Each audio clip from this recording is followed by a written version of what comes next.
courtyard where once stood the Olivet Methodist Church. That's that little tiny Olivet church that Henry Flagler paid $4,000 to replace with an $84,000 church right down the street. So in essence, he paid $88,000 for that little piece of property, which back then had a value of about $3,500. But he had to do that, folks, because prices have gone up so much. that little tiny church was blocking the view of his magnificent second church, or hotel, the Alcazar, which is now the Leitner Museum. Now, Otto Leitner was a publisher. He published the magazine, The Hobbyist. And he thought everybody should have a hobby. His hobby was collecting other people's collections. Now, his collections in Chicago outgrew his studio. And after staying at the, here in St. Augustine at the Alcazar, he fell in love with St. Augustine and fell in love with that hotel. So he bought the hotel and turned it into his museum. He moved everything down here. Now the Leitner Museum features mainly Victorian pieces. However, through the years it's become a bit more eclectic. You never know what you're going to find at the Alcazar. One thing I can promise you folks is there's a lot to see here. This museum is chock full. Now this stop, please exit only on the left-hand side of my trolley. And remember to back down off the trolley backwards like you're climbing down a ladder, utilizing the uprights and handholds.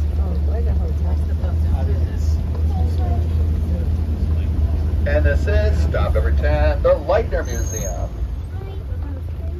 Left side only.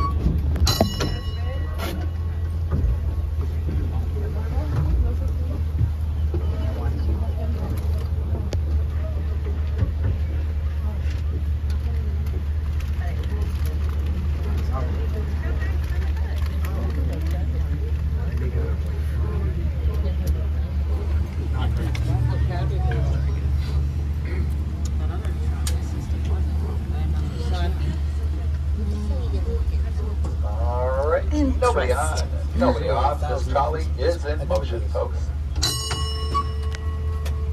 Now you'll notice Henry Flagler built his second hotel, the Alcazar, right across the street from his #1 hotel, the Hotel Ponce de Leon. That's because, believe it or not, even at $9,000 a visit, he managed to overbook that hotel. So he built the Alcazar as an overflow to the Hotel Ponce de Leon. And while he was at it, he made it affordable.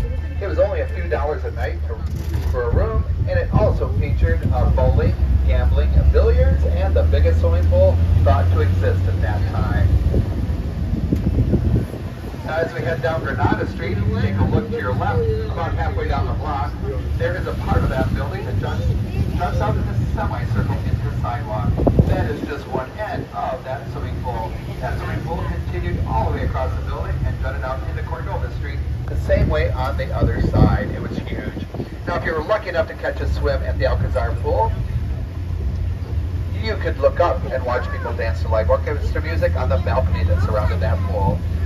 Now behind the pool, or behind the Red Hotel, were the asphalt tennis courts, and back then, women were not allowed to play tennis. It was considered undignified. I'd love to know what Billie Jean King would have to say about that back then.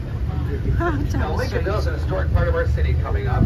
It also played a crucial role in the civil rights movement of the 1960s. Now right across my trolley, across that street, is St. Mary's Baptist Church.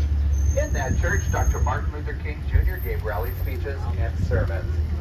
Now back in the 1960s, during the civil rights period, black people were not allowed to gather in public, so they held their rallies inside buildings like this church on my right, the Trinity Independent Church. And Dr. King also spoke at that church, at the Trinity Independent Church. Now right here on our left is the Accord Civil Rights Museum, the former dentist office of Dr. Robert Ailing.